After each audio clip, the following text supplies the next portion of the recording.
ನೀವು ಎಂದಾದರೂ ಒಬ್ಬರೇ ಇದ್ದಂತೆ ಅನುಭವಿಸಿದ್ದೀರಾ? ಬಹುಶಃ ಜಗತ್ತೆಲ್ಲ ನಿಮ್ಮ ವಿರುದ್ಧ ನಿಂತಾಗ? ನೀವು ಸರಿಯೇ ಇದ್ದರೂ ತಪ್ಪು ನಿಮ್ಮದೇ ಎಂದು ಹೇಳಲಾಗಿದೆಯೇ? ಇಂತಹದ್ದೇ ಒಂದು ಘಟನೆ ಬಹಳ ವರ್ಷಗಳ ಹಿಂದೆ ನಡೆದಿತ್ತು. ಬಹಳ ವರ್ಷಗಳ ಹಿಂದೆ ಪ್ರಹ್ಲಾದ ಎಂಬ ಒಬ್ಬ ಚಿಕ್ಕ ಹುಡುಗ ಇದ್ದ. ಅವನ ತಂದೆ ಶಕ್ತಿಶಾಲಿ ರಾಜ ಹಿರಣ್ಯಕಶಿಪು.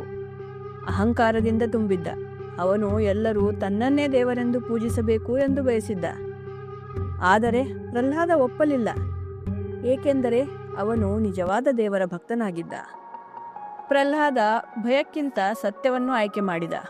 ಒತ್ತಡಕ್ಕಿಂತ ನಂಬಿಕೆಯನ್ನು ಮತ್ತು ಸೌಕರ್ಯಕ್ಕಿಂತ ಧೈರ್ಯವನ್ನು ಆಯ್ಕೆ ಮಾಡಿದ. ಅವನ ತಂದೆ ಅವನನ್ನು ಮುರಿಯಲು ಪ್ರಯತ್ನಿಸಿದ. ಬೆದರಿಕೆ, ಶಿಕ್ಷೆ, ಕೊಲ್ಲುವ ಪ್ರಯತ್ನವೂ ಮಾಡಿದ. ಕೊನೆಯಲ್ಲಿ ರಾಜ ತನ್ನ ತಂಗಿ ಹೋಲಿಕಾಳನ್ನು ಕರೆದ.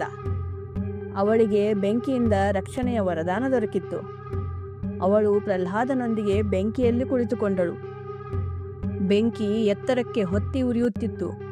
ಜನರು ಮೌನವಾಗಿ ನೋಡುತ್ತಿದ್ದರು. ಅವರಿಗೆಲ್ಲ ಇದು ಪ್ರಹ್ಲಾದನ ಅಂತ್ಯ ಎನ್ನಿಸಿತು.